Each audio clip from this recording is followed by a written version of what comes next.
What do you get when you cross a know-it-all newspaper columnist with an awkward, unsophisticated everyman? Yeah. Well, I'm just not sure about that right now.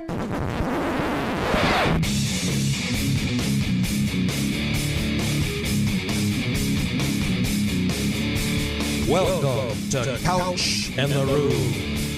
Welcome to Couch in the Roo, presented as always by our friends at Pure Options Craft Cannabis.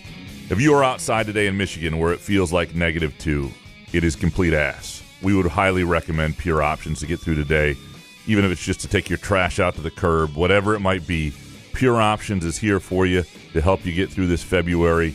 And look, go to pureoptions.com, download the app. You can visit any of the locations within Lansing, Muskegon, Mount Pleasant, Detroit, pureoptions.com. And if you go, let them know Couch in the Roof sent you. We always like to, they always like to hear that from our customer base, listener base. What are our people? They're listeners. Also, our Monday afternoon show presented by our friends at Muskox Quality Flannels. Muskox, the newest NIL sponsor of Michigan State Athletics. They have an NIL deal with Michigan State's hockey team. Michigan State's hockey team is part of their herd. They did a photo shoot last week, went out to Crago Park and did a really cool stuff. A good story in the state news now up on their deal with the MSU hockey team, which is very cool. So, they saw athletes like us in Muskox, and they wanted, let's see what some hockey players looking at. Hockey players are short guys, and they're not quite as imposing figures and model-worthy as us, but, it's still a good look. And very cool for Muskox and MSU hockey to have this partnership. You too can look like an MSU hockey player or look like us or just look like your best version of yourself with a Muskox quality flannel. Go to gomuskox.com where you can use the promo code HOFF. HOFF still works, but also Fix It and Post. Fix It and Post, all one word, for $15 off your flannel purchase.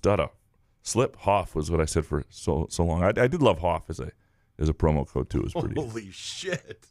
What an open this is. Thank you. Are you done? What else we want to do? Instead of the Oh my god! right? Was that beyond anything Stout would do? Stout. Dude, that's classic Mad Dog. That's what I used to miss. That's what I miss about Mad Dog. Yeah. Now that he's in Alabama, that first 15 minutes where it was him. Solo Mad Dog. I think that's you now with the open. Holy shit. I was like, where does that go? Hockey players, they're sideways. They have a weird physique, like a square. I was like, geez, did he write anything down for this freaking live read for Muskox, who's doing an NIL thing? Holy shit.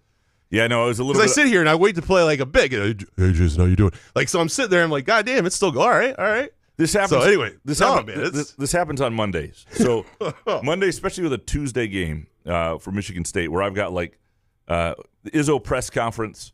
I've got a tip-off I'm trying to finish. Don't blame it on anything. It's you, man. It's what great. I'm saying, wrong, yeah. I talk a Dude, lot come more on. off the top That's of what the this head. show's about. People Yeah, love to laugh. I appreciate You don't need an explanation. it. I appreciate it. I'm over here hocking up a lung. I slept all weekend, so I don't know what happened. You I feel watched like ass? Illinois. I feel like complete ass. Oh, great. But I'm rallying around. Like, not contagious ass. Well, you're in another room. That's what I love about the setup. Man, we don't You're see in a each bubble. other. Yeah. Hey, how's it going? Head down. So we're fine in that. But yeah, I slept all friggin' weekend except for the Illinois game, Yeah. which was amazing. Well, I'm glad you made it. Yeah. I'm glad you made it. Well, we had to. Come on. Hot take Monday after a win like that. Let's go. It was incredible. It 8:15 Eastern time. I sent a text to my boss, joking that if I left now, I could be in Lansing by 12:30. Like thinking, like who needs to see the end of this? Thank you. The comedy will keep coming. And I'm glad I didn't leave. I didn't see that coming. I did not see it coming. And even when they got pulled, I bet the money line I didn't see it coming. Yeah, you bet Illinois money line. No, I bet Michigan State money line. Oh, really? I did. Good for you. 2 hours before the game. Good for you. I said, fuck it. Nice. Yeah. Well, you saw it coming. I'm glad you don't follow me on Twitter anymore. It's fine. I understand that. Yeah, I just don't see a lot. That's all. I really don't either. So I can understand. I don't blame you. But yeah, I decided, but was I 100% confident? I guess. I don't know. I just figured something had to change, but go ahead. Well, I did.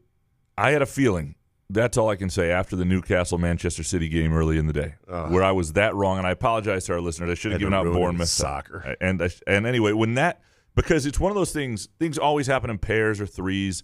That you have these theme weekends where, for whatever reason, the calendar hits. I don't know. But for whatever reason, things never happen on their own. And sometimes the obvious bets all hit, and then sometimes none of them hit. Almost never is it just helter-skelter. It's always all or nothing. And as soon as Newcastle, who was playing really well, all logic said that they would give Manchester City fits. As soon as they lost 4-0, and Manchester looked like Are you turning this into a soccer take? Yes. What is happening? Yeah, hold on. Oh, my God. It's not even a take, and we're just opening. This is sorry. We'll fix this all in post. All right. I apologize. But as soon as that happened, I was like, NyQuil. Michigan State has a chance. I'm like, this tonight is not going to go as planned. And then it was 31-15, and I was like, nope, it's going exactly as planned. I'm wrong on this. This is going poorly. Fire Izzo. Yep. Yeah. I could just picture Matt C. sitting there with his pure options, just throwing darts at the TV. Pure options. He's on pure cocaine. Well, one of the two. Pure options, one of the two. Yeah. Anyway, but should we get into the takes here? Yeah, please. No, or keep going with your soccer shit. I don't know where we're going. Yeah, apologize for the open today. Should we believe now, Graham? Is that what you're going to tell us? Well, I think there are certain things that we shouldn't doubt. We shouldn't doubt their resolve. We shouldn't doubt that we should trust that they're not going to get steamrolled. Like, they haven't been beat by more than, 7 or 8 points all year. I think the biggest thing that I took away from this game, because I don't know what's going to happen against Purdue Tuesday night or at Michigan. The schedule's still wicked. They could finish third or fourth in the Big Ten still. But they did change the possibilities for the season, which were the Big Ten title was slipping away. The idea that they could be like a top 4 seed in the NCAA tournament, they, for a moment at least, gave that stuff life, right? And the thing that I thought was, we've talked a lot about them not having a player you truly fear, right? And they don't. They don't have a player that on the scouting report people go, oh, shit, that guy. Jace Richardson has those moments, and I think he's, a wonderful talent, and they've got a lot of good pieces. But I was trying to think, if in Illinois, for example, has a guard who's going to be a top 5 pick who has some of that fear factor to him when he's going right now. He missed a lot of shots, and they missed 19 in a row at the end. They got baited in a lot of bad shots, and they were undisciplined. But what Michigan State has that I think is worth fearing to a degree if you're an opponent is they have a mental toughness about it. That resolve, that the collective momentum they seem to get at times where they just start to go on you, and it's both sides of the court. And the way they were playing Illinois, like there were moments in that game, and one of the cool things about covering a game at Illinois is that you sit right behind the scorer's table between the benches. You get to hear and see everything, unlike most places. And there were defensive plays Michigan State was making where they were just so locked in, and Illinois would turn it over, do this, and they'd look over at the bench. It was completely based on scouting report, and they were dialed in, and Illinois had no answer for what they were doing defensively. And so they've got a lot of things going for them in that realm, and they rebound at an elite level, and we saw that carry the day at the end of the game. A couple offensive rebounds, 2 on one possession from Kohler, a huge one from Cooper late that sealed the game. Like these sort of plays, these are things that are a problem for other teams. Is it that guy on that one possession? No, but down the stretch in a game that was pretty equal, they locked the team up defensively. They baited an immature team into bad shots, and Illinois did some of that to themselves. There's no question, because when they got into the paint, they gave MSU some trouble. And then they rebounded at an elite level, and their mental toughness was superior. And that is something that, again, could they shoot 4 for 23 and have an off day and get beat by a team with better players in the tournament? Yeah, and it probably will happen. But what we also saw from them could beat just about anybody in the country on the right day too, especially if you get a team that's got a young point guard or is prone to a few errors or can get off its game. They can take you off your game. And I thought that was an important thing to see in that setting. For Illinois, because it felt like a swing game in both of their seasons. If Michigan State could figure out how to do that, it wasn't a must-win. We talked about that. If they were to beat Purdue at home and then win at Michigan, you win 2 out of 3 in the week, you're fine. But it felt like a game that could how they performed, how they showed up, how they competed would matter. And early on, there were some doubts in that, even in that game. And so it felt for Illinois, who had started to play well, but it had some losses, but was finally healthy, was retiring Terrence Shannon's jersey, which was upside down. The whole thing went south from there. It felt like a big moment for them to prove it. They've been talking a lot of shit about Michigan State coming back and what that game would look like. And they left there. The Orange Crush, the student section, was like swearing at Underwood and the Illinois section. They were pissed. Like, they left. That fan base sounds like Matt C at its worst right now. That's what they did to them. That was a season-altering loss for them to some degree. Now, I think they've still got a lot of talent on a given day, but I think you see the problems with being immature, with not having a guard who can take care of you like at all times, without having the right veterans. They don't have them. Michigan State has more resolve, more more mental toughness, and it paid off there. And I was surprised by it. How do you retire a guy's jersey though, and it's upside down? It's fucked up. I mean, that's one thing. I mean, that's rubing it. If you're gonna rube it right there, I mean, I would at least check beforehand. But let's give it a dry run. Let's see what it looks like. Oh, nope, that's upside down. Let's flip it over. By the way, one of the chants, I saw Solari tweet this out. Hey, I see that smile, you smug son of a bitch. He yelled at Izzo.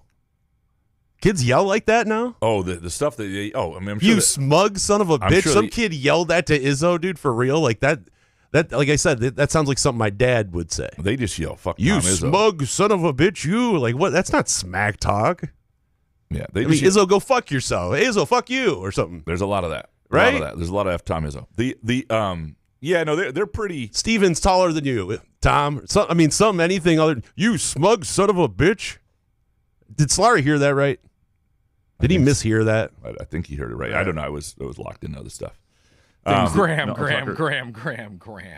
I guess I just, a lot of people on Twitter were saying, like, see, I told you, that's what you get for ripping Tom and all that.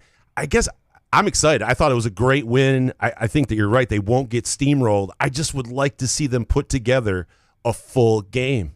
That before I can get on board with the Final Four or excitement towards March. Just one game, a game against Illinois on the road was spectacular, but it doesn't make up for some of the stuff of the past couple of games, I guess. Well, you want to see, I want to believe. I don't know if I can. I'm on board yet of believing. And I want to see what they do against a team with a little more of a, like, for example, Braden Smith, for example. Was that our new thing? I'm sorry, I'm a little off. You need to be prescribed that? What are the side effects? Pure options. Anal bleeding. Can we stop with those commercials, by the way, too?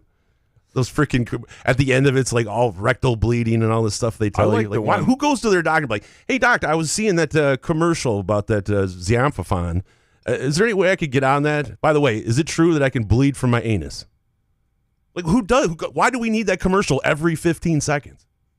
I do like the commercials with the really, like Ozempic and the where it's really catchy. Ozempic. No, what's the new one where they're really like dancing? Jardians. Oh, God, I hate that lady. I love Jardians. I would push that lady off a bridge. I almost want to be a diabetic just to have some Jardians. Come on board. It's exciting. Every time I watch it, I'm like, see, but we know the fucking names of it and the thing, so they're winning. Why can't Cars for Kids do Jardians? That's my question. Like, all you had to do with that's the jingle. Lee Greenwood, let's redo freaking Proud to Be an American with the Jardians jingle. I mean, listen to this shit. And New York this isn't Lee Greenwood, by the way, if you're listening. Chad, but it's the melody. It's like American heart, and it's time we stand and say, pat that chest, lads. I know that this is an old take, but think of the worst made-up song you've ever come up with in your car or your shower. It's better than the shit Lee Greenwood came up with, that melody. That there's just the sequencing of notes is one of the worst things I've ever. To be an American, it just nails on a chalkboard. Anyway, jeez. It's good. I mean, anyway, so it was a good victory, I guess. It's unpatriotic. That's what that song is. It's unpatriotic. So, I'm sorry, I'm fired up. That's a hot take. Yeah, there you go. God bless America. Ass. So, I understand what you're saying. I want to see what happens with Braden Smith. A guy, look at that. just What right a out transition. Yeah, Brings it all back, baby. But you get a guy. There's a guard who will not make the wrong decisions. Will not get out of his element. So anyway, I want to see. I want to see how that goes. I want to see a Michigan team that's been really poised late in games and wins every game by 2. And you're doing on the like. All right, let's see them repeat. Now they may lose one of those games, and that's okay too. Wisconsin may be the best team in the Big Ten. They got them coming up. They may lose a couple more games, but you're right. You want to see them win a few more of these too. If Michigan State goes 3-2 in their next, check that. If they go 2-2 in their next 4 games, I think they're going to win a share of the Big Ten. Because I think 5 losses will probably do it. Now Michigan, which held on against Ohio State, may have something to say about that, because Michigan's only at 2 right now. But I think there's a chance 5 losses still. Should we start betting against Iowa? What did they do the other day? Oh man, they got beat by was it Maryland by 20 or something? Yeah. Like that? I mean, I think they're giving up, right? I don't know. They had a win over Rutgers not that long ago. That was. No. Yeah, I don't know. That's a good question. Anyway. What is your first take? Oh, I thought that's what we were talking about. That was my first. Whatever. Oh yeah. Because honestly, I swear to God, I was comatose other than watching golf, and then I did tune into some of the NBA festivities and paid attention to some of that this morning, but it was complete ass. Actually, the hockey game was wild too, right? USA Canada thing. I didn't see that because it was going on during Everybody the was Michigan fighting. State I had to tune in, yeah. because you're on Twitter, you're scrolling like, oh my God, this is what hockey's all about. And I'm like, oh, absolutely. So I tune in. I have 2 TVs. That's the fantastic thing about it. Were they just fighting because it was Canada versus the United States, or was there blood between the teams? Why was the reason for the fight? I'd think that they just wanted to be entertaining. They wanted to get people to start watching. Said, "Fuck it, let's start doing it." Right? I don't know. I think that there's some deep meaning hockey shit that I don't know. I'll ask my friend Jordan. He knows. No, I'm serious. Most of our listeners know what happened. Neither one of us knows, and we're talking about it. So we probably should just shut the fuck up. No, I was talking about how great of an event it was. It's nice because of the NBA All-Star Weekend, and you and we loved NBA All-Star Weekend when we were in our 15, 16. I mean, God, that was so amazing back in the day. And now, and then especially yesterday, I'm sitting there and it's like, LeBron just announced that he's not playing tonight in the All-Star game, whatever iteration, whatever they're trying to do. And so then I actually tuned in, and then had 15 minutes of a game and then 20-minute a bit of something. And I'm like, all right, I'm out of here. I can't deal with this anymore. But I'm going, LeBron, I don't know what's up with your foot or whatever. These guys are so ridiculous, and they're taking people for granted of actually paying and watching this shit. I know LeBron has been in the league for how many years? He's an unbelievable player, best of all time, whatever. But you got to play in that All-Star game. Hold on. No, here's my take on it. They don't have to play. They need the break. I would rather they play the regular season games and take this off. If you're a fan and you're going to an All-Star game and you're paying for it, you're the sucker. Don't do it. True. I hate the breaks. I hate these breaks. I hate it in the MLB too when it's like hey, let's go to a game. But you're not going to watch basketball if you're going to the All-Star game. That's true. You're going for the event itself. I'm saying as a kid at home watching this shit, and I'm going, I want to watch LeBron play tonight. I have grown up to hate All-Star games, hate All-Star breaks, hate things that deviate from the routine of the season. Yeah. I just have no stomach for it. But at least the NFL is at least trying with some skills competition. It's still ass. Yep. But look what the NHL's doing with this kind of nations kind of thing. I still don't know what's going on. Honestly, I didn't even know it was happening. But anyway, and by the way, tell Tom, I was watching Draymond and some of his clips. Yeah, tell Tom to call Draymond and tell him to chill the fuck out. Stop trying to be like Charles Barkley and to be a contrarian and just hate everything. I get it. You want to try to shit on everything, but you can't have a player who's currently playing shitting all over the product constantly. I think Draymond's good. I think he can be on programs and be interesting. I just think he's trying to go at it in the wrong way. Yeah. Speaking of shitting on everything, I'm going to shit on the Big Ten and SEC for a second. So Ross Dellinger of Yahoo Sports reported that the Big Ten and SEC the Big Ten and SEC are basically trying to control college football, run college football. They want 4 auto bids into the playoff at 14 teams or whatever it's going to come after next year. And they're going to bully their way into doing it and potentially ruining the sport. There's so much, it's so unnecessary. It's not like those 2 leagues aren't going to get 4 in most years. Instead, they look like assholes. They do. They just look like jerks. Because here's the thing. If you automatically get 4 teams in, whether it's deserved or not, then it first of all, it dings at the the idea that the title is legitimate. Like if a team somewhere, a second at-large team that might have been better than your fourth team gets left out, and I understand that the 14th and 13th team are likely to win a national title anyway, but it hurts the legitimacy of the whole thing. But that's not the issue with it. If this whole thing becomes about, I have two issues. One, the idea that you automatically get a certain amount of teams, like you're somehow anointed. Like your programs are always going to be that good that they deserve it. You're the one who wanted 18 teams in a league. That's your fault. And the other problem is if you're going to go to a point where all that matters is conference play, then what's the point of the non-conference season? Like all of a sudden, those games exhibitions? How it really will change college football, and it really pisses me off that the Big Ten is part of this. It makes me want to root against everything the Big Ten has going on. It makes me want to root against the SEC, which I often do anyway. I'm really bothered by it. I just don't want them to be jerks. There's too much bullying going on in this country. There's too much just power grabs, and I just. Are you going to be like a curmudgeon in like 15 years? You're just going to hate every league. So you're going to be like Phil Mushnick from NewYorkPost.com that just writes just every downer kind of about sports.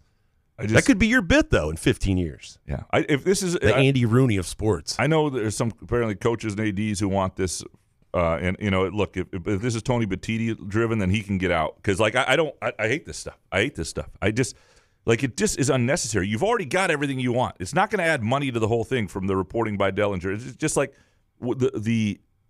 you're going to get 4 teams in every year. If you're the Big Ten, you just got Indiana in. You were worried about if you're the SEC, you're going to get the teams most of the years. It just don't be a jackass, and that's who you're being. You're being so unlikable and such a bully, and it makes me want to root for the worst for those leagues. It really does.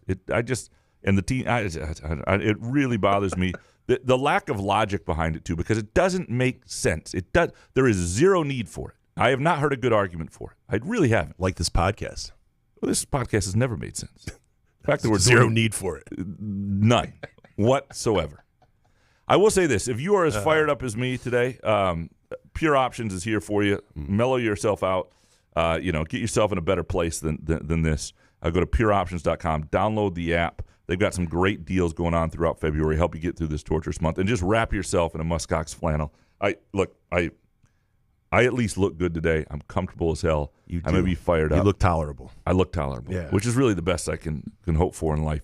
If you're as hideous as me and you want to look tolerable or even better, go to gomuskox.com and look your very best self. Feel your best self. The comfort and quality is worth it. And MSU Hockey is now on board with muskox flannels as well. Gomuskox.com and fix it in post for $15 off your flannel purchase. Do you got any more before we dig into these listener takes? No, I have so much Dayquil and NyQuil running through my veins. All right. I'm ready to go, Let's dig in. It's great.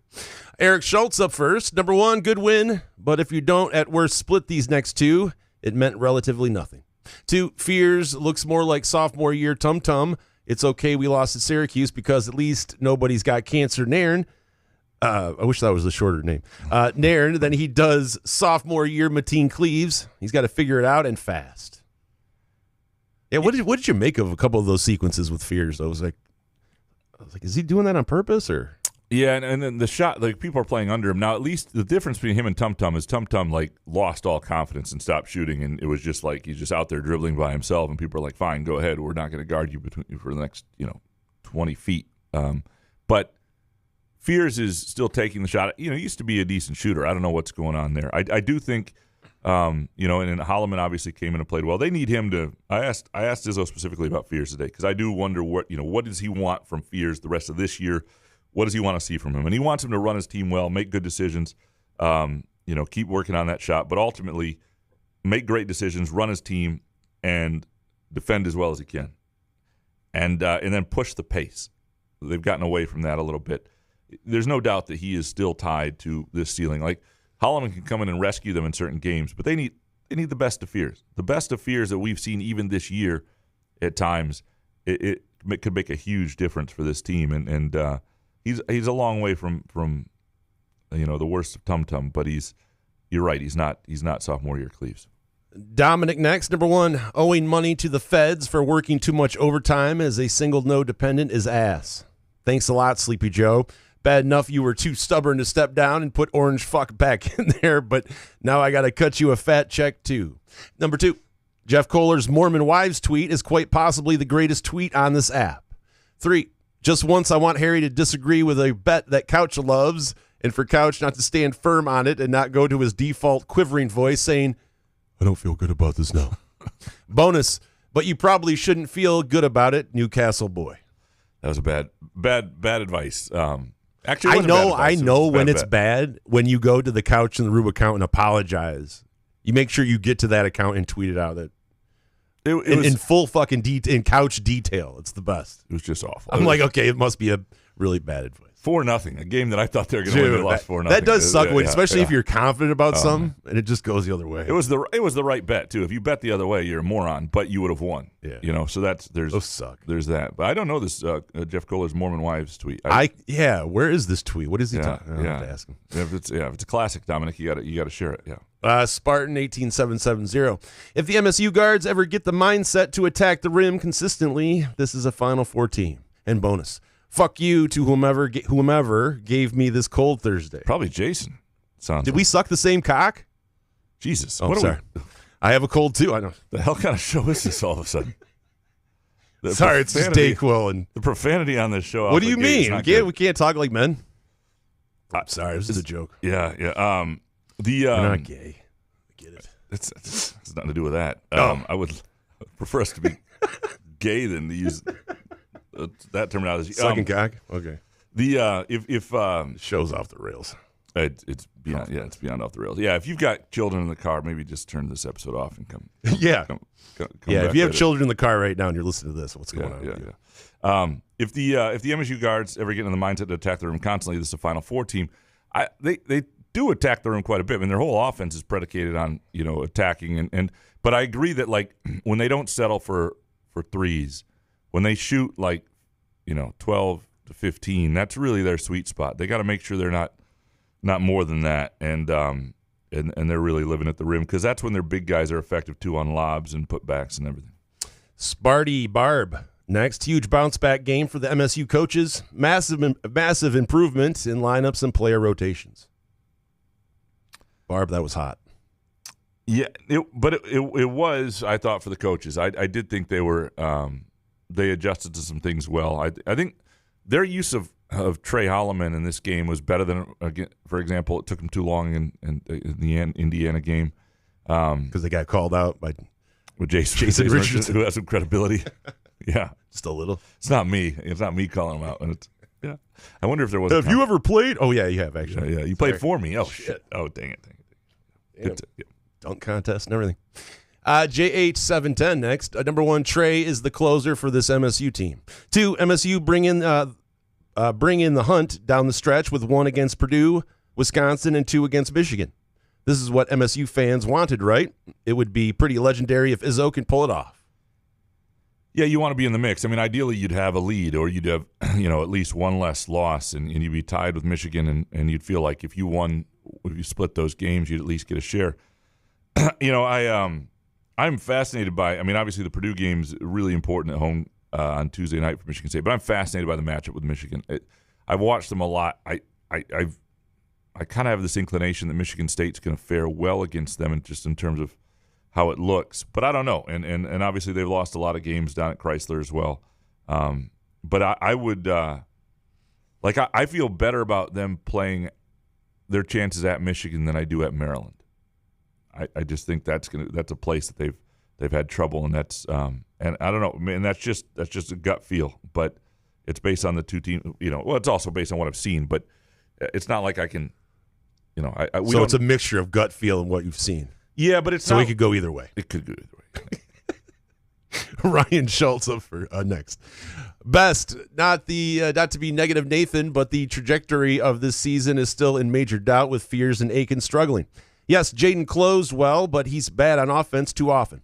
And Holloman is playing awesome, but he isn't a point guard who can take you to a Final Four. And baked. MSU sweeps scum, but Purdue and Wisconsin tie for the conference title.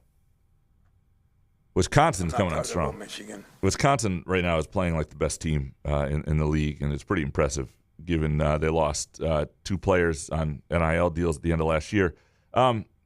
Two things to Ryan. Number one, negative Nathan. I've never actually heard that phrase. I've heard negative Nancy. I love that. Right. Negative Nathan. I'm gonna borrow that. You can do really negative and then whatever and end like a I like the guy's name. I like Nathan though. I'm gonna go with. Right. I'm gonna go with it. I'm gonna use that. I'm gonna borrow that. You've never heard that? I've never heard that Oh. particular I've never heard Nathan as the negative Nathan. That's good. All right. The Jaden Akins thing. There was a moment in this game before things turned where I thought there was a great example of the difference between Jaden Akins and what Illinois has with KJ or whatever his name is. Because on one end you had him finish and one for Illinois, and on the other end Akins couldn't quite finish, and you saw like a pro versus a not quite NBA pro, right? And the difference and what that can mean to a team. Now, Akins, to his credit, was really, really fantastic defensively and did get it going. But they need more consistency from him. They can't have that first half. That could be the end of a season at some point. And he knows it. I mean, I think he's frustrated. He did not want to come out of that game. He was trying to find it. And I don't think anybody cares more than he does and works more at it. It just doesn't always happen. 2 J's and 1 dub. Next, it might have started with USC, but Fears is clearly shooting his jumper on the way down versus the Apex, and results don't lie. Is there chatter about his jumper internally? Thanks. Yeah, what's the scuttlebutt on his jumper internally? Yeah, no, I've asked. I mean, Izzo said today that basically he needs that offseason. He had an offseason where he didn't get to work on it with his full strength as much as he really needs an offseason to work on things. He was not always, like I remember watching him in high school, he wasn't a great shooter, but he was not a bad shooter. And he does not seem to be, I still think he's okay there. I still don't mind him taking open shots when they leave him. I think he can be all right there. He just hasn't hit them. I do not think this is a situation where he's a naturally bad shooter. But that's interesting you bring that up on the thing with where he's shooting from and his apex and all that. Jebediah next, having a conniption online over your basketball team going through its annual Find Yourself moment seems slightly wild in my opinion. In bonus, Izzo will get to Big Ten win number 375 before riding off into the sunset. Congrats, legend. 375.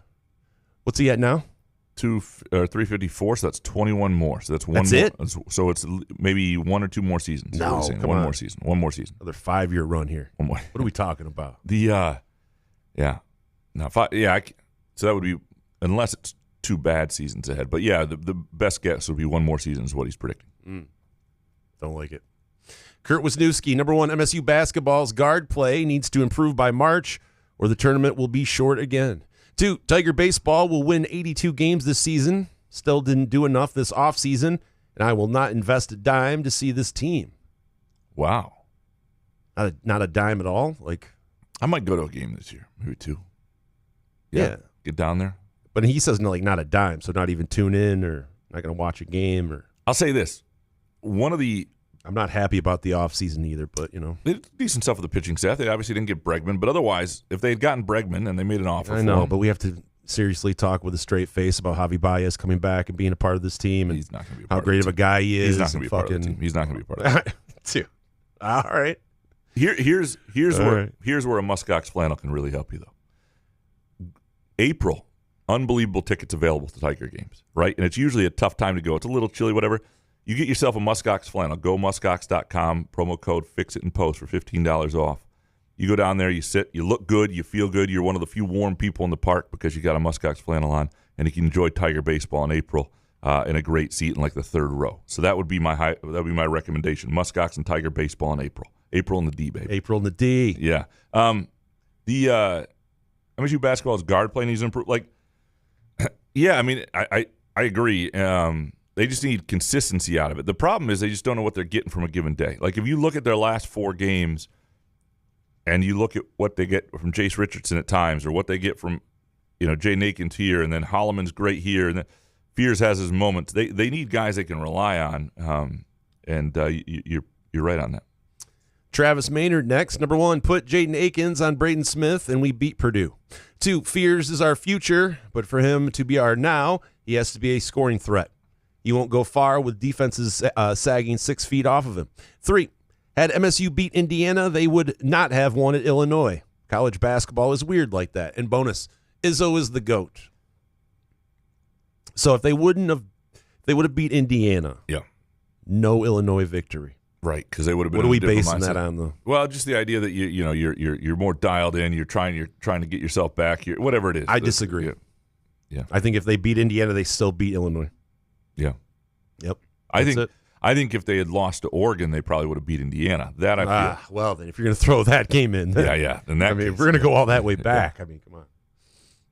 All right. MZA, number 1, Tuesday's game against Purdue is a must-win if MSU wants to win the Big Ten, and I don't like playing them coming off a back-to-back losses. And bonus, in order for this team to have any sort of ceiling beyond the first weekend, Fears needs to start making more of those jumpers. Fears has become last Friday's zone defense has become Fears jump shot today on the show. They need the best version of Fears. I really think that. I think Holloman is a really nice player, and he comes in and he does gives him a little different look offensively. But Jeremy Fears is like when you start thinking about the idea of winning 4 straight games and winning the Big Ten or winning 4 straight games in March. That you need Fears. You need Fears. Yeah, yep. The way he talks on the court, all that shit. Your ego next. The 2 biggest games of MSU season this week? ? Yeah, must win. Well, here's the thing: if you split them, like, what does that mean? Like, you know what I mean? Like, I don't think so. I mean, yes and no. I mean, they're the ones ahead, but they're very important. It's a very, very important week. The Michigan game, though, takes on added importance if you want to win a Big Ten because nobody's beating Michigan right now. And the idea that Michigan only has 2 losses in the Big Ten, even if you beat Purdue and if Michigan arrives at that game unscathed and then you lose to Michigan, you're 2 games back, right? And I know you get them again at home, but like beating Michigan on the road, so if you have to pick one, you beat Michigan on the road at this point, given the records of the teams. Thomas next. MSU's defense looks real enough to maybe pull together a Texas Tech 2018-19 run in the tourney. Fuck Chris Beard, though. Bonus, don't care how far the south it is, any city that gets at least 2 decent snows a year needs like Big Ten snowplow trucks at a minimum. 10 big 10 Big Ten. 10 snowplow. Not Big Ten. Yeah, they don't need Big Ten. Sorry, 10. Yeah. Big snowplows. Yeah. You should be able to. Any city does. Yeah, you should invest in the snowplow. They don't have them? What cities are we talking about? Yeah. Ovid? Dallas? Ovid has one at least, right? They do. Yeah. 2.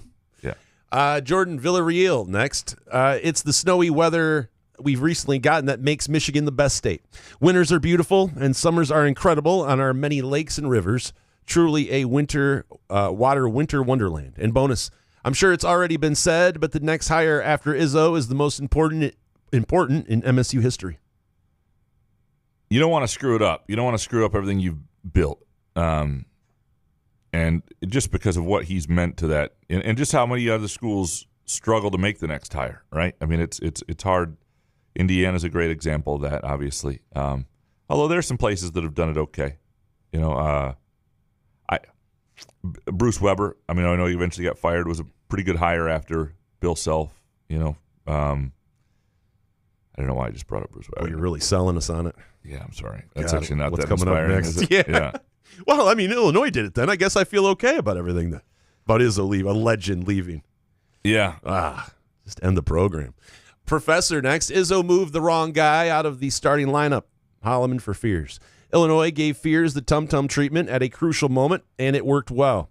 Fears has a bright future, but they do not have the three-point shooting to overcome drooping offensive efficiency when he can't make a jumper.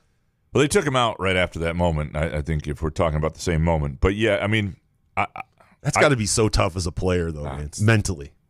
You have to be mentally tough to fight through that shit. Underrated. People playing off you, and then you get pulled. It is the underrated defensive tactic. I never understand it. Like, when you close out, if you can't really make somebody's shot more difficult, in other words, you're adjusting how because a lot of times when you close out on somebody, having your arm up actually just helps them have a rhythm and an arc. It doesn't actually do anything.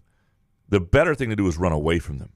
Disrespect is an underutilized tool in defense because if you disrespect somebody so much that you're running away from their three-point shot, that'll get in their head. That's underutilized. Well, I think Michigan State tried doing that in the first half against Illinois, and they were hitting those. They hit them all, a couple times. So yeah, Yeah, I mean, It doesn't always work. I would start Fierce. He views himself as the point guard of the team, and if you don't start, you lose that.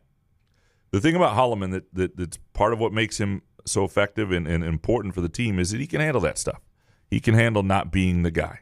He can handle whatever role you need him in, and he's been like that since he joined Michigan State, playing off the ball, on the ball, and again, who starts doesn't matter as much as long as you understand who needs to be in based on the matchups and how they're playing at a given time.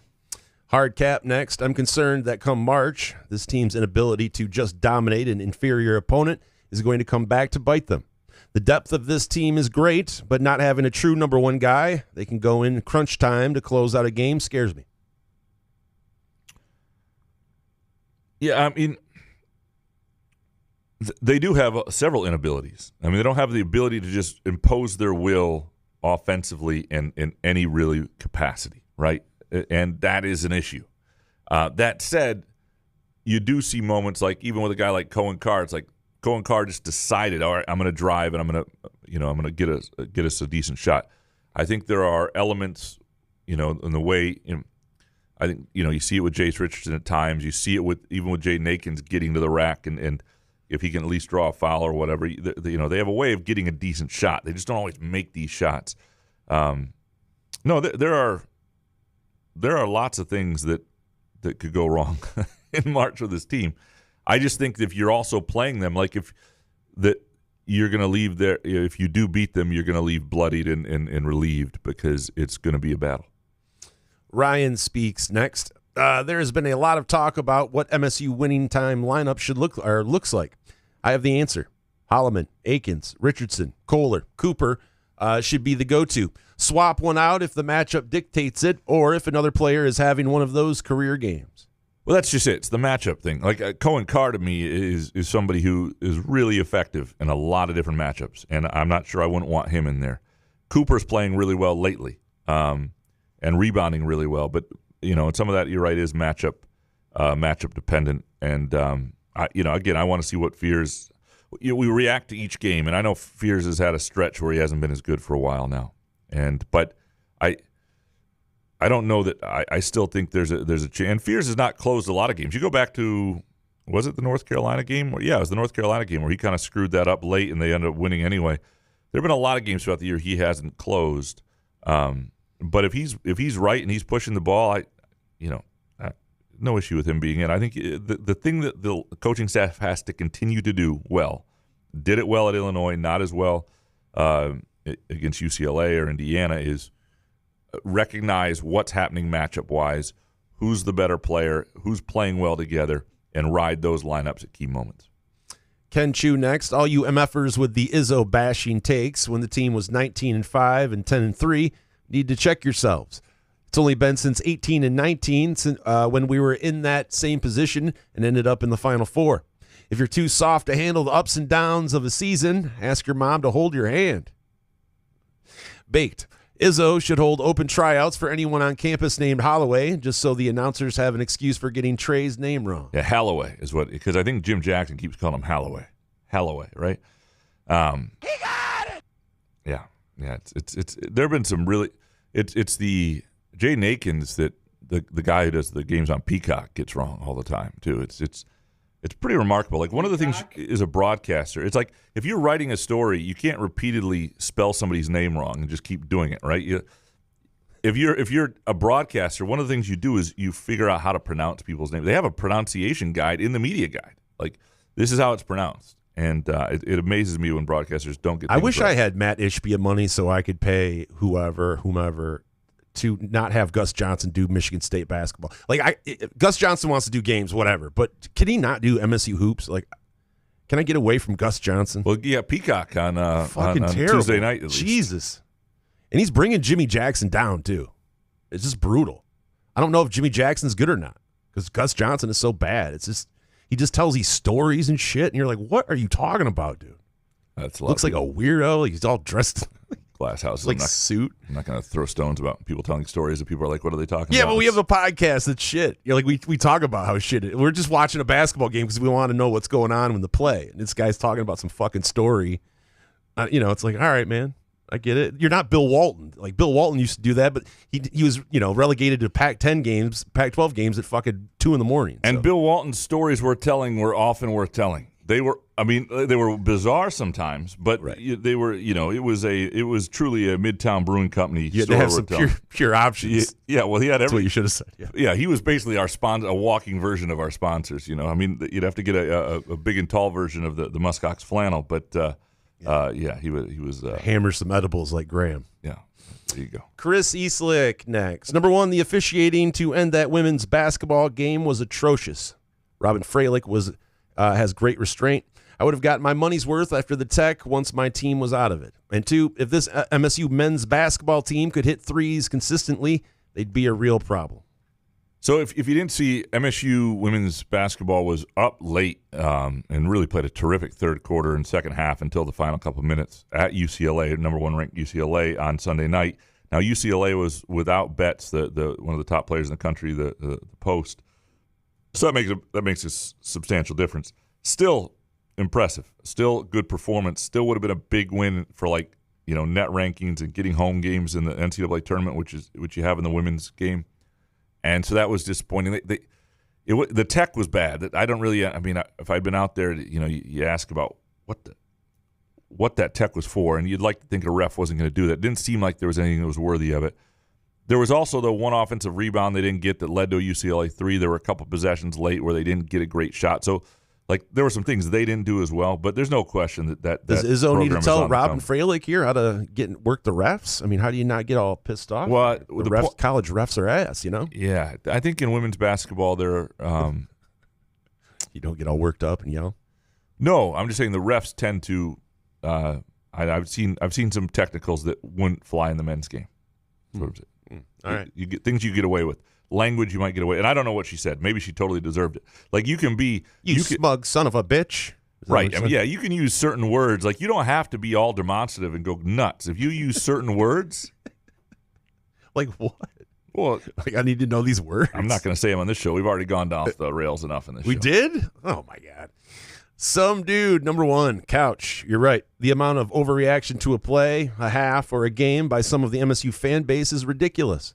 Fortunately or unfortunately, it's this really vocal minority that we see on Twitter. Can we just be patient enough to judge the season and positive enough to know that's a damn good team, yet an unfinished product? And 2, case in point, anyone that saw Kohler play after his return from injury last year and said that he sucks is a total moron. Whether the shot goes down or not, his hustle, nose for the ball, and feel for the game are so clearly apparent, especially when compared to Madi. And 3, Couch, just admit it.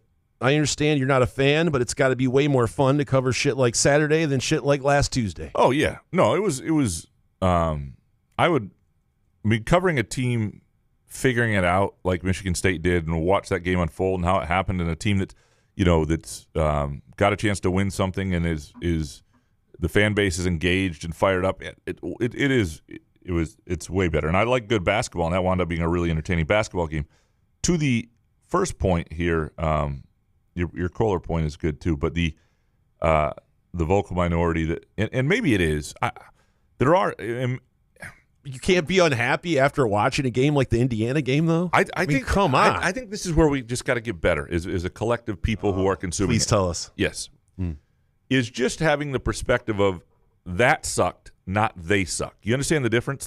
Oh yeah, that game sucked, and here's why, and it's crap that they played. And then we talk that. to our friends about the players that we hated. That instead, it's like just text it, don't tweet it. It's these overarching things. It's like if they have a bad game, they automatically suck for the rest of time. That's the problem is it's that tone that's taken, and that's where I think we ought to have little things. And Elon would never do this but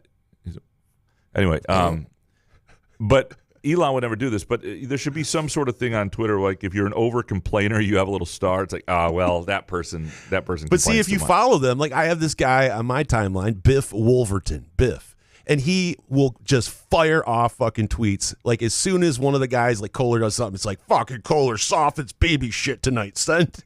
And I follow it, but I laugh my ass off. I don't look at his fucking opinion and go, unbelievable. I can't believe someone can. You know what I mean? I follow it to laugh my ass off. So maybe it's the way that you are looking at some things. It's possible. right? It's usually me.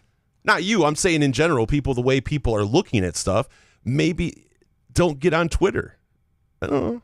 Well, I mean, there's an argument, and at some point, maybe we're just done with Twitter. But like, there's an argument that like, yes. But what's the next thing then? Because people will migrate to that, and it'll still be shit. People, whatever app you want, there's going to be shit people on it. It's fair, right? It's well said. Just it depends on who you keep reading. Like, why do you keep reading shit? Well, I thought you said it until you keep breeding, breeding and breeding. Dude, Yeah, listen. The Dayquil is running through me. Max Spade, best take. MSU beat Illinois because the Illini fell apart down the stretch. We'll see how MSU does against teams with talent and moxie.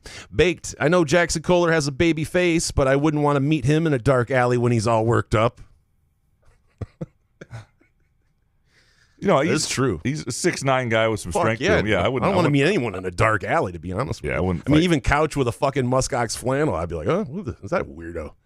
Why's he staring down? It does make you look like a badass. I think I'm less likely to get my ass kicked wearing this flannel. I mean, it doesn't change who I am. All right, listen. I know these live reads have to be a little.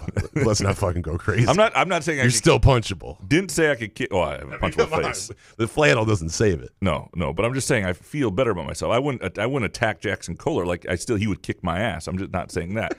I'm just saying that I feel like I could walk down a dark alley. Okay. Jarrett next. Number 1, Michigan State shoots 34% or higher every game from 3 for the rest of the season. Something to track, Jarrett.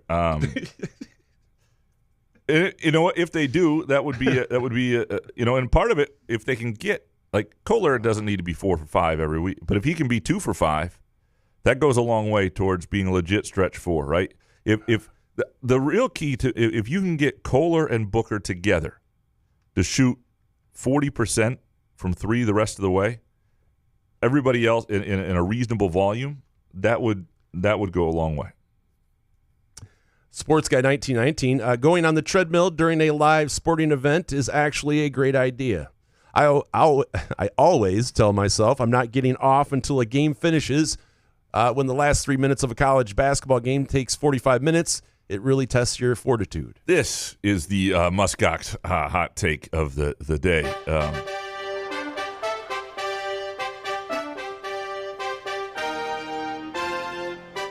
Treadmill love here. Smart take that's not on its own, but anyway, it's not realistic. What's that? Dude, I'm getting off that treadmill. There's no way I'm staying on that thing until a college basketball game lasts. The real key to you guys are just bragging about your exercise. The real good key to an exercise on a treadmill while watching a game is the game has to have some. Yeah, there's got to be some intensity to it. You got to be locked in, right? That's the whole idea of walking on a treadmill at a decent pace is that you forget you're walking because the game has you, invigorated, and that's, but exercise blows. It's not like it's fun. I'll go a full 2 hours on a journey. Of course you would. Why not? It's like 5 miles, 6 miles. That's more than 5 miles. About 7 miles. I don't know. I'm good for like 25 minutes. Really? Yeah, that's it. I do 25 like a mile minutes. and a half. I know. I'm just bored out of my mind. Like, I don't want to do it. I don't want to run, so I do the best next best thing. I try to get 10,000 steps or whatever, What you have to do if the doctor, I'm not trying to win a fucking triathlon. I just want to make it to 60. If the doctor ever says to you need to walk 5 miles a day on a treadmill, what you're gonna have to do is what kind of doctor is that? You're gonna want a second opinion. You're gonna have to start betting money you don't have again, because that will do it. Like if you put money on a Mexican soccer game and you don't have, that'll get you engrossed in the game and you'll forget you're walking. All right, Riley. Excuse me. Winning at Illinois was more satisfying to break the record than if they'd beaten Indiana at home because it was done the Izzo way. Hard-earned with everyone counting them out in a tough environment. Bonus, is there a better feeling than a road dub in a rowdy Big Ten arena? Mexican soccer could never. It is one of the, players and coaches will tell you a road win is better than a home win. It's just way better. Just because that feeling in the locker room when you've conquered another team's arena and then you get in your own and you get in the locker room together with just you and the team like that. There is nothing better than that in college basketball. And I've had players and coaches tell me you can't duplicate it. You gonna live in there? You okay? Yep. I'm good, man. Okay. Yep. Jeff Green next. Jackson Kohler was a man. Scoring, rebounding, and defending, and along with Holloman at the point were the key difference makers offensively. I like Fears, but he is clearly not the straw that stirs the drink currently or even lately. Trey provided so much more tonight. Cooper and Fears are Division I athletes that offer little to no threat scoring, less than an occasional alley-oop dunked by Cooper. Think about Trey Holloman in terms of how important a recruit he was. He comes in, he's the guy who plays the backup point behind Hogard as a freshman. Last year he plays both on and off the ball.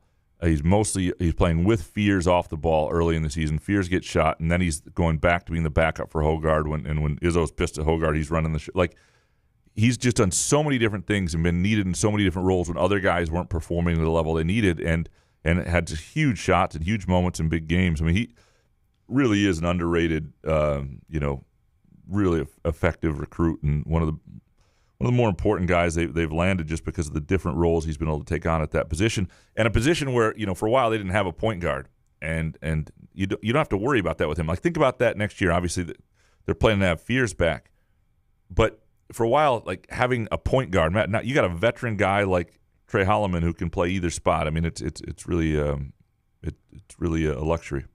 John Naughty next. Number 1, sure sucks. College is selling rights to fucking insurance companies. Gonna get worse. # State Farm Center. 2, the State News reports Muskox supports MSU hockey. Go green. All caps. Yeah, no, the good piece by Matty Warden of the State News on Muskox and their NIL it was good. deal. It was good to read about Brad Hoos, some backstory with Brad and all that. I didn't know some of those things. It's very cool. It's very cool. Yeah, well done there. You can read that at the State News, and we tweeted it out from the show account as well. So you know it's important. You know it's important. If it makes the show account, it's very important. Yeah, I mean, Spartan Stadium may at some point be, I mean, hell, they sold the naming rights to the fucking Gulf of Mexico. So, I mean, anything can change. Nate, I love Coach Izzo and would never want or expect others to ask him to step down. But what will that mean? No national championship? Fans wouldn't notice until he hung them up. No more Final Fours? Could probably live with that. No more Big Ten championships. I think fans would get grumpy. Where do you think he's at? In terms of how long he's going to be around? I think Izzo's got, a couple, 3 more years. I think it'll be a year-by-year thing with him at a certain point because he's getting older. If he stops feeling well, or if there's, the thing that I think would push him out ahead of his sort of, feeling good mentality is if he's unable to maintain the culture he has. And what I mean by that is there's a year where they lose like 5 or 6 guys to the portal. He's got to bring 5 or 6 more in the portal, and then all of a sudden he's not it doesn't feel like his program, and he doesn't have guys who've been around as much, and he's able to coach them the same way. I think that would be the thing that's the thing you want to avoid if you want to keep him around. Austin Wolf next. Strength in numbers wears teams down and allows different guys to get their moments from a night-to-night basis, as long as they aren't taken out for the sake of rotation when killing it. Yeah, no, look, it's worked. It worked at Illinois. It's worked several times where you've seen them be better than other teams late. It's not. I don't think Illinois was necessarily fatigued. I don't think so. I just think they were immature late, and that was the difference. Kevin from Rochester Hills. Number 1, Kohler is the key to MSU winning the Big Ten and a Final Four run. 2, Graham's Titanic reference regarding MSU made no sense. 3, a snowblower is better than a lawnmower. Looking forward to your 1,000th show. We're getting there. The snowblower better than a lawnmower. No. We tried going electric with our snowblower, which was a terrible mistake, and it sucks. So we have to shovel like normal people. But wait a second. I'd rather, I have an electric snowblower. It's great. What happened? The batteries exploded or something. Apparently, you're not supposed to leave it on the charger for more than like 2 hours. They don't. That should be on the side of the fucking box in giant letters. Do not leave it on the charger. So apparently, the battery blew up. So I got to buy a new battery. Did that happen this year? Yeah. That sucks. Yeah, it's like the first full year we used it, and it's just ass. Would much rather have a lawnmower. I use that thing when it's nice out. I mean, do you use an electric lawnmower or a gas? No, fuck no, gas. Yeah. So I just bought an electric last year and prefer. I didn't for a minute. I didn't like it. I liked the old gas mower, but it was like, all right, it died and it was time. Yeah. I would say lawnmower. You just use the lawnmower so much more than, and you can always pay a kid you can pay a kid to mow your lawn too, but like.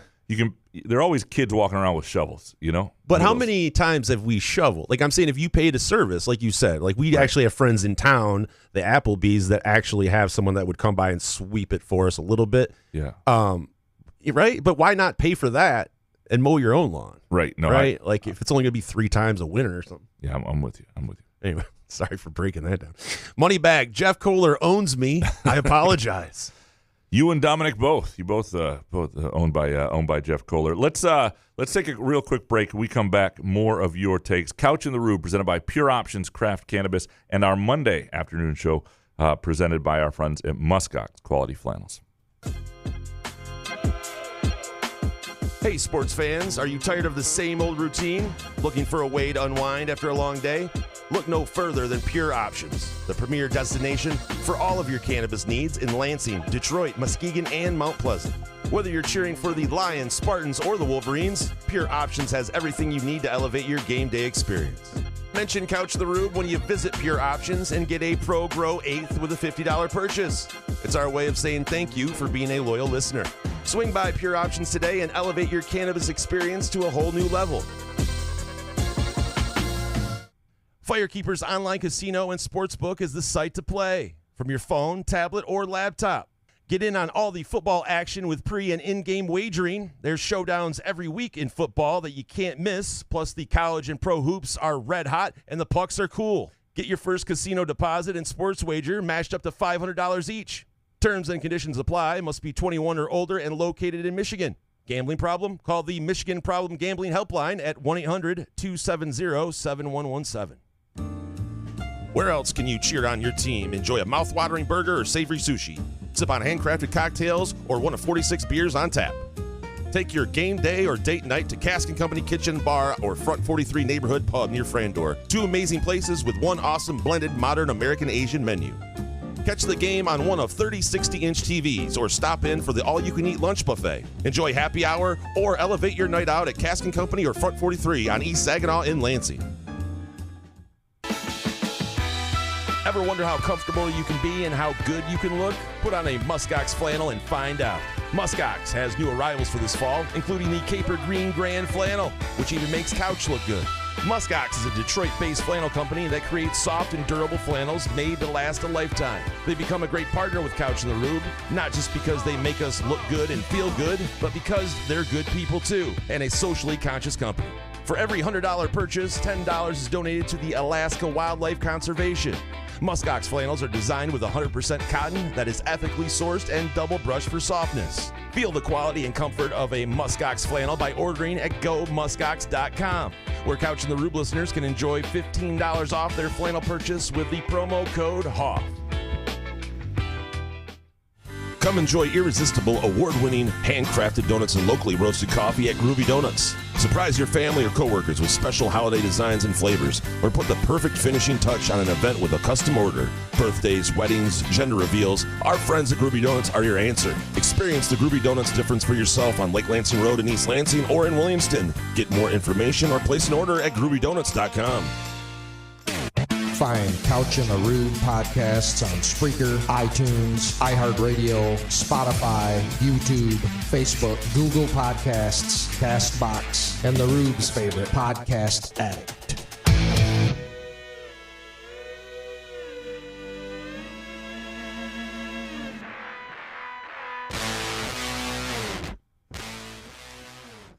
Couch in the Rube, presented by our friends at Pure Options Craft Cannabis. Swing by any location or just download the app today. Their Pure Perks loyalty program is outstanding as well. They've got regular deals.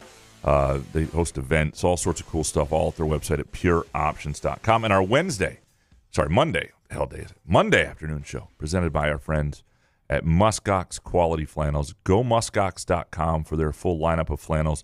See what looks best for you. When I wear blue, for example, my eyes pop, so I get blue. A lot like blue. My wife likes when I'm in blue, so I get blue.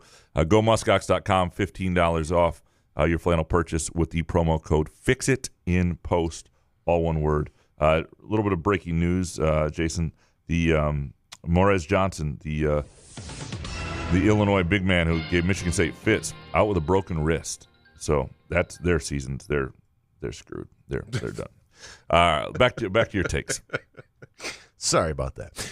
Couch on fire next. Great call on that Steph Curry for MVP bet. That was a great bet. Did you make the bet? I didn't do it. I Oh, no. I didn't even know you said that bet. No, it was Harry said it the other day. I didn't even know that. I didn't. Harry said it. Yeah. I was going to do Tyler Hero 3-point contest, but as soon as I saw him being interviewed, I didn't watch the NBA, so I was like, oh, shit, I should have done the Steph Curry. Like, how could you tell? If you just saw someone interviewed in that whole melee. Oh, there was like all-star thing. Sorry, there was one of those crayons below the screen, a little thing that said a CG. CG. Yeah, that's what they call it in the biz. Alan Pearlstein, an average Michigan winter snowfall event should not warrant hysteria from our local weather reporters. Bake Take, the music loop that Peacock plays while waiting for their Big Ten broadcast to begin, is the perfect complement to Pure Options products. Often. Yeah. Well done, Alan. And this is for Eastlick, too. We don't get Eastlick. We don't get to see Eastlick's like weather coverage, but some of the weather coverage for the snowstorm last week and what was coming was just a little wild from our local weather people. Right, it's just snow. It's like, what the fuck are we doing? Yeah. Like they're interviewing people at Burger King putting salt out on this. Like, how are you planning People for this love weather. winter weather? Like, I don't know. I'm putting salt out. I'm working at Burger King today. Like, what the, like, what are we, we're just doing scare tactics now. I know. It's like, it's when Winston Churchill saw all the fog that was killing Londoners, he just said, it's just weather. It's just weather. Sometimes it's just weather, guys. I don't know why. Yeah, but it does get, it can hinder your plans if you had morning travel, but they sit there and they prey on that. It's like, what the fuck? Well, people, watch out for your winter travel, 3 to 6. I'm like, haven't we got 3 to 6 before? We have snow plows. Yeah, we choose to live here. I hate when shit's canceled. People plan for stuff, and I do not cancel stuff. We choose to live things here. Should be canceled. If the weather is ass, stay home. Nope. Yeah. We Wait till the weather's good. Disagree. Nothing is that important to where you have to risk your ass and white knuckle it to anywhere. Point blank, period. There's nothing as important to sit there and risk your fucking life and spin off the road and get hit by a snow plow. Zero fucking anything. Just stay home and wait till the weather gets good. That's fair. Sorry, it's a Dayquil. Beppe Plum next. MSU hockey is the most exciting team in any sport at any level in the state. And if you're an MSU hockey fan, I can see why you feel that way for sure. Because it is, first of all, I think everything's relative to where a program was. It's sort of like with the Tigers. That run the Tigers had last year at late, part of what made that so much fun was that the last few years have just been awful. And when you're talking about Michigan State hockey being where they are, and for people, if you're under 30, you almost no recollection of what that program once was, and it's pretty incredible to watch. It legitimately a chance to win it all. If it wasn't for the single elimination, it'll probably screw them in the postseason. I'd say they have as good a chance as anybody. Chris next. Since the Penn State game on January 15th, MSU has a record of 6-3 and a point differential of plus 50. Over that same time, Michigan has a record of 7-2, but a point differential of -7. Michigan's ability to win close games is important, but their inability to pull away against weaker competition will catch up with them eventually. Let me look. Hold on. Give me some Hoff here. 1 second. What?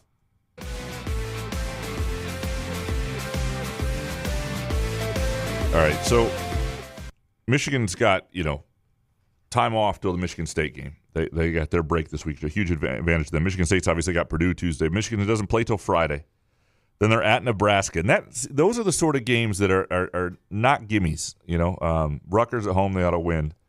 And Illinois, if they're falling apart, who knows? That's a home game too. Yeah, Michigan State may have to beat Michigan to make sure that they get a share of the Big Ten title. Just because I don't think Michigan State's going to be perfect otherwise, and I just Wisconsin and Maryland and I don't know. It'll be very interesting to see.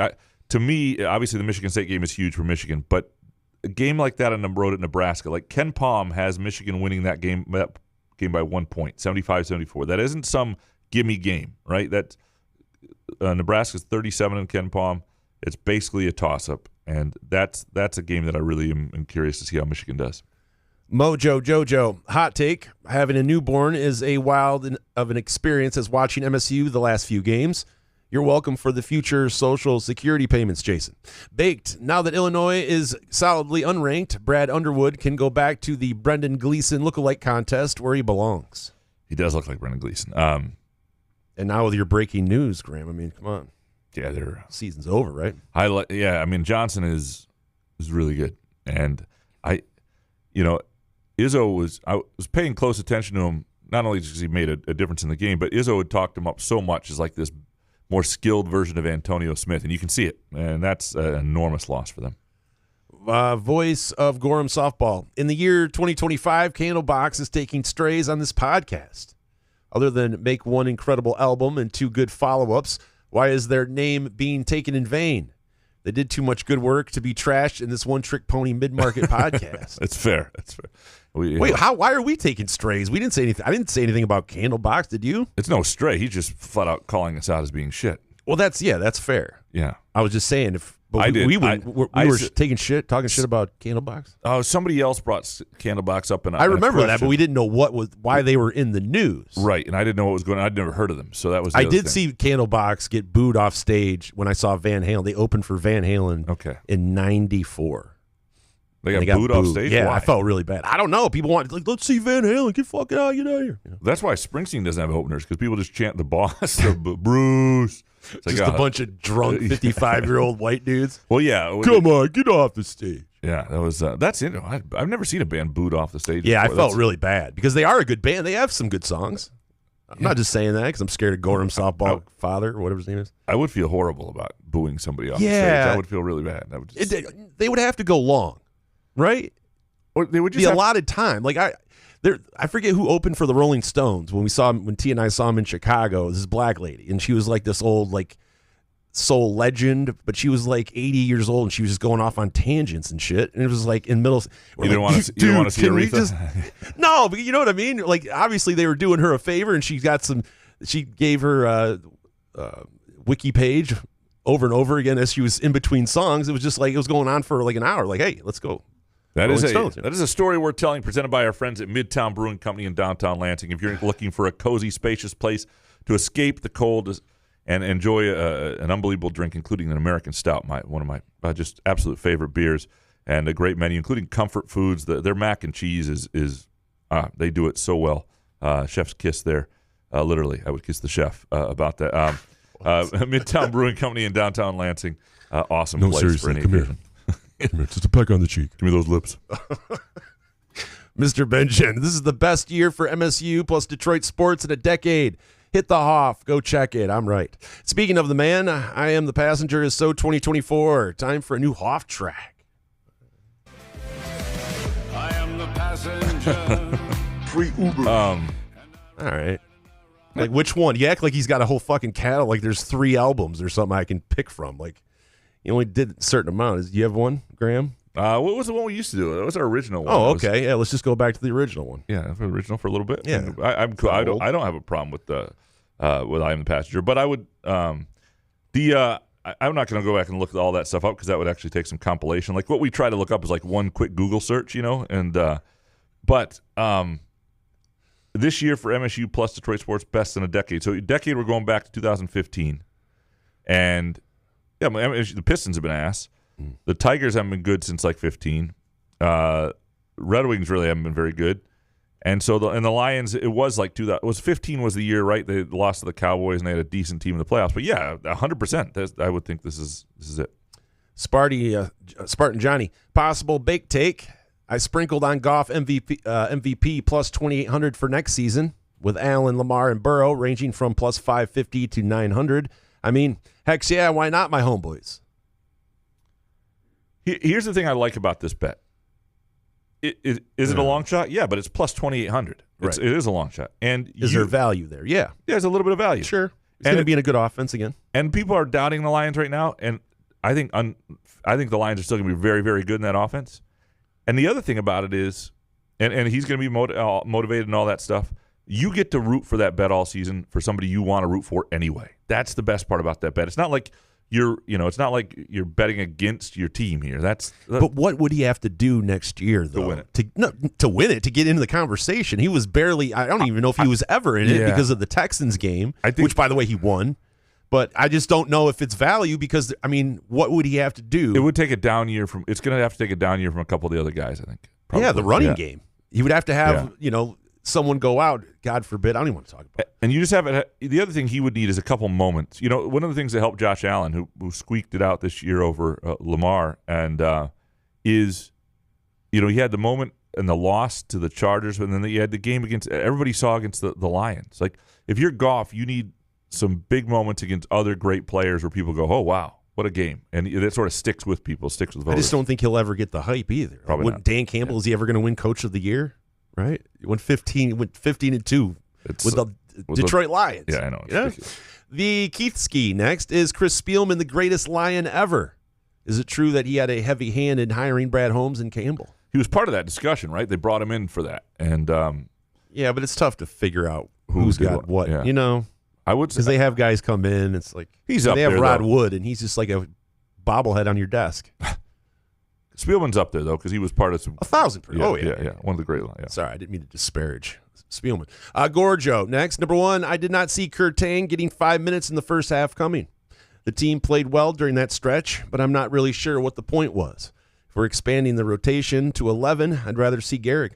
2, Mac McClung is the greatest dunk contest dunker of all time, but how many would Doug Anderson have won if they let G-Leaguers compete in it back then? No doubt. Bake take. Gus Johnson absolutely obsessed with randomly saying Jeremy Fears. This young man was shot in the leg. Folks, he was shot in the thigh last year. Every MSU game, he drops that line at a random moment and gives zero context or follow-up. Freaking So he's Gus. like our podcast.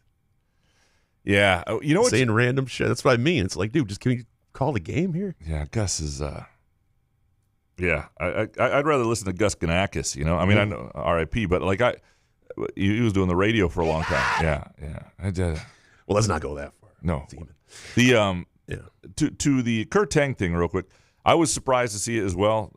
In a key moment, I think he had a steal and an assist. He had one foul that was a little like he just threw the guy on the ground when he was boxing out. But I thought it was also probably good for him and good for Michigan State to in a moment. And he replaced Jaden Akins. That's who he was upset with. And you know, for Izzo to trust him and go to him and that's you know, the thing that stinks for a guy like is for a guy like Garrick Norman is he's clearly behind Kurt Tang right now. Like Kurt Tang is the next choice.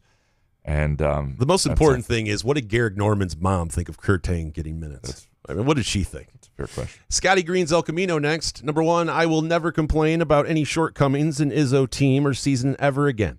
Illinois fans have shown me what decades of mediocrity do to you. Oh, and those fans can shut the fuck up now. 2, 18 minutes is not enough minutes for Carr. I know I'm right. Just say you agree. I agree. I do. I'm going to add this bit, though. Like, who comes out? You know, whose minutes does he take? There are only so many minutes to go. Well, he's not playing for Zapala. I don't know. You can have his. Yeah. I largely agree. Like, I think if I was coaching that team, Carr would be playing 25 minutes every night. Matt C. next. Number one, just when I think I'm out on Tom Izzo, he pulls me back in. Need 20 and 10 every night from Kohler. Oh, that's it? Just 20 and 10 every night? Otherwise, he sucks. Yeah. Fuck. 2, Fears is struggling because opponents hired the person who shot him to sit courtside. That's a bake take, by the way. I meant to say bake take. Yeah, I meant to. I know Matt C. I've been pulling some of the Fears takes out. In fact, I took one other one out today. I meant to take this one out. I mean, that kind of makes it a story if you're pulling it out. You know? That's true. I should probably Wait, what? So. Jesus, God, this cold medicine's getting to me. Yeah, it's not. Can't believe I just said that. Yeah, it's not good. I think about you often, Matt, when it comes to taking a shit. Takes. No, I do hear your voice in my head when I take a shit. I feel it would be very interesting to see you, like, if Matt could only tweet every 4 games, like what would happen? Like, would he just head explode and couldn't? Because if they lose to Purdue, Izzo's washed. I think. Mm-hmm. Am I right, Matt? A couple solid points, you know. Pablo Ciccone, number one, we have it too good with Tom Izzo. What an awesome dude. I hope he coaches 15 more years. 2, we sweep Michigan. Cold take. 3, next year's team is worlds better than this year's. Cohen develops a jumper and is second in scoring next year. We win the Natty. And bonus, ass is greater than tits. I agree. Teach their own. Yeah. Big ass guy. Next year, obviously there's a lot to try and for Michigan State to try and get out of this year. The offseason will be interesting. Can they retain most of this roster? And it begins with Jace Richardson, right? I mean, that's the key. If he comes back, I'm not saying they can't be a really good team without him, but you get a guy who is a sophomore has a chance to really be a star for you. It's possible he comes back, right? Oh, yeah, I think it's 50-50. Right. I think it's 50-50. Like, Jace, really the NBA doesn't look very fun. Come Well, back. I think the big thing is he has a dad and mom who've been through that life. And so it's like – and have money. And have money. And so he has money now. You're going to get guidance. And whatever he does, he's going to get decent guidance. Yeah. Captain Sparty, if Izzo cheated, he'd have 4 to 5 rings. That would be great. Maybe, though. But part of what's allowed him to stick around is not just that he and be who he is sort of that part of things, that he's done it the right way and he's able to speak to that. I don't know that he might have 4 to 5 rings at 4 to 5 different schools. What about Calipari, though? He doesn't have 4 to 5 rings, does he? And everybody looks at him a lot differently now. That's true. And he was getting all those guys and cheating. TK, Izzo should offer to retire Jason Richardson's jersey, but only if he gets Jace to return next year. Little quid pro quo. Quid pro quo. Yeah, I like it. What was that? Sorry. Sunshine Spartan. Number 1, I love the Spartans, but this roller coaster is abhorrent. 2, NBA is complete ass. And 3, Alex Bregman will not finish the season. So glad the Tigers didn't sign him to a 6-year deal. Are you rooting for that, or is what is there? Is there something behind that? I'm rooting against Bregman now. I am really. Yeah, it's a weird feeling. Just because he dragged the whole thing on for so long. Yeah, it's probably his agent, but Skylar Verdon, hot take: Canada versus USA hockey was the most fun I've had from hockey in a while. And don't hate me, but I wanted Canada to win. I think they have fun players, and the Kachuk brothers for the USA are douchebags. Well, move there, Skylar Verdon. You don't like it.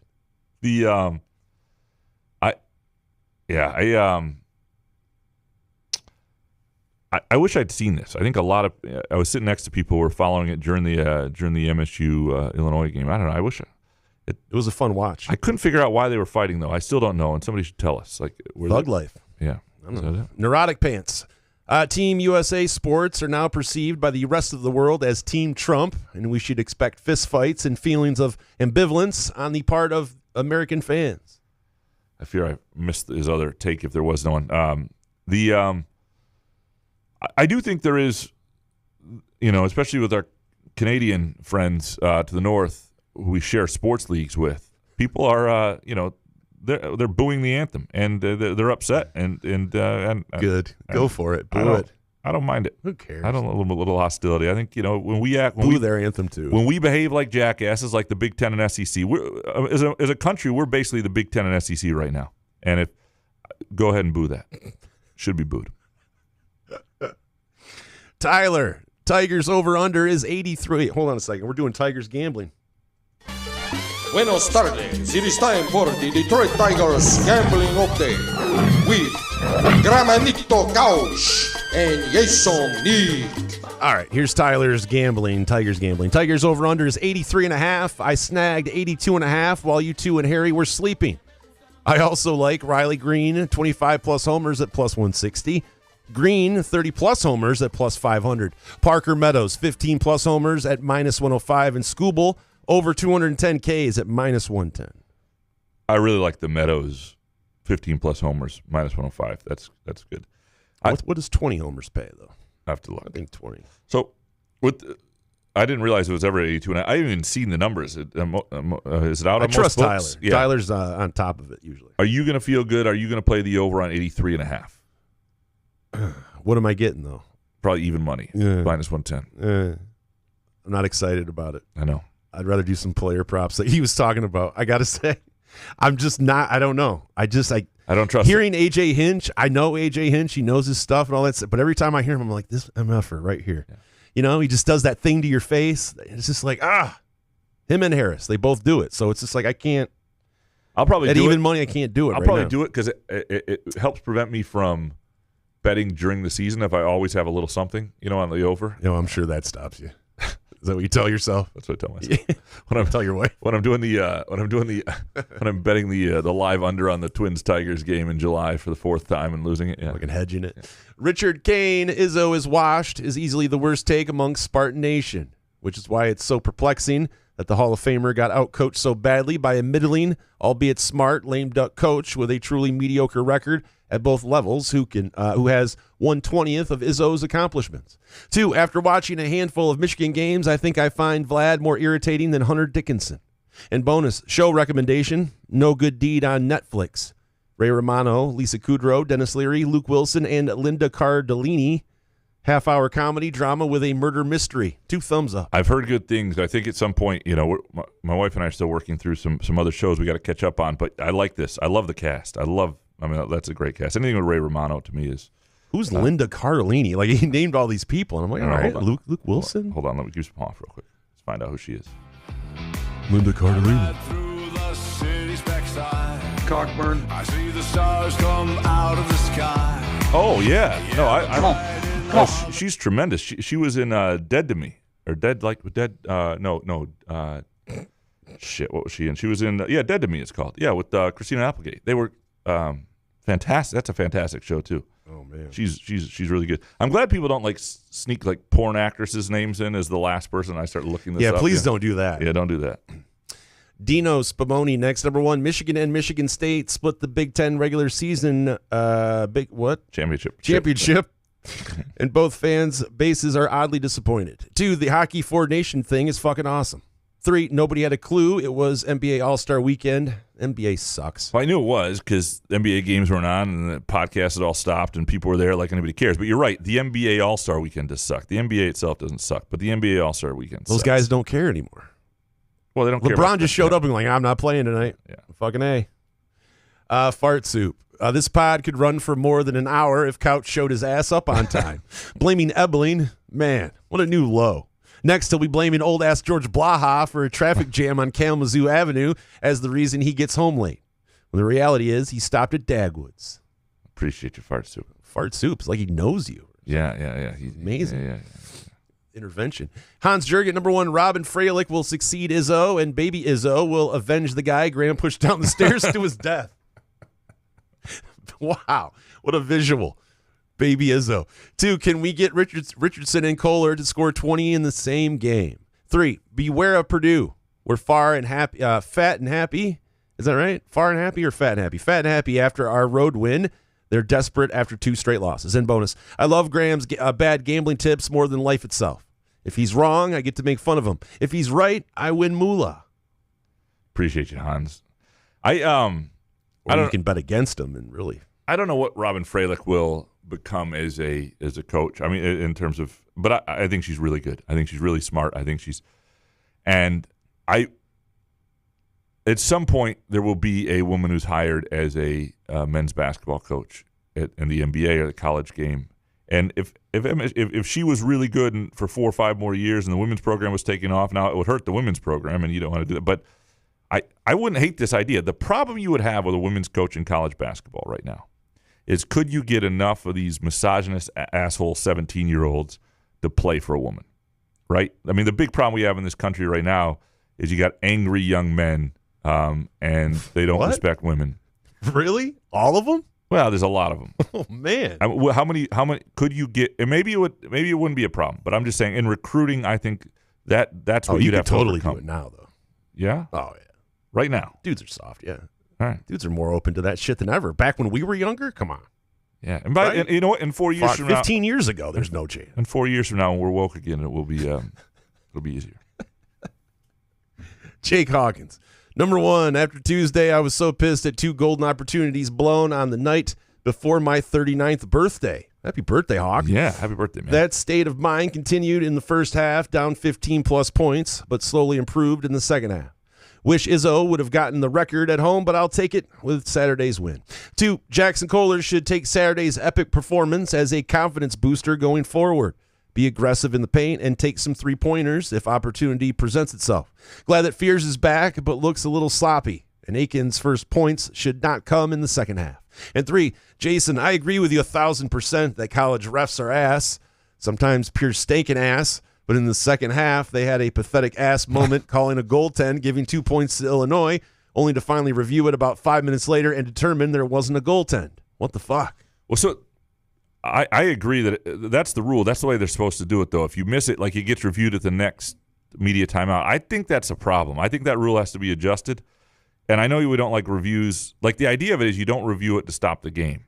And if there is a review of it, then it doesn't stop the game because it's during a media timeout. The problem is you play the game based on situation and score. Right. And so if the score changes, that score went from 69-67 to 69-65, and that felt like a big moment in that game when all of a sudden they lost 2 more points off the board in that last media timeout.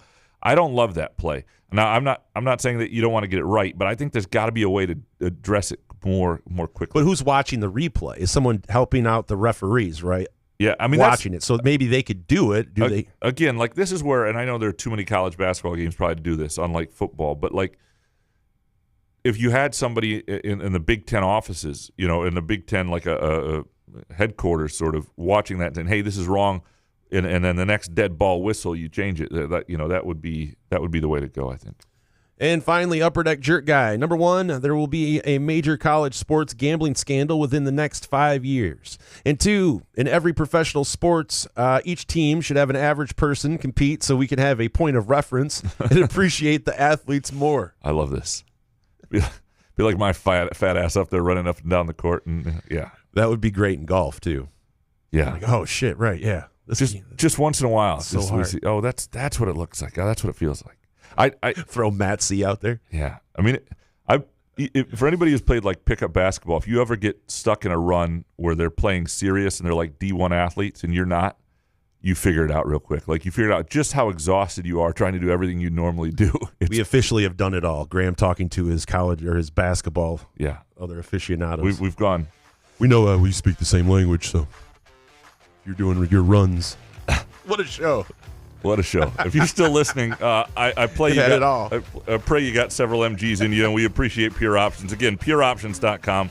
Go to any of their locations throughout Michigan. Download the app. Join their Pure Perks loyalty program.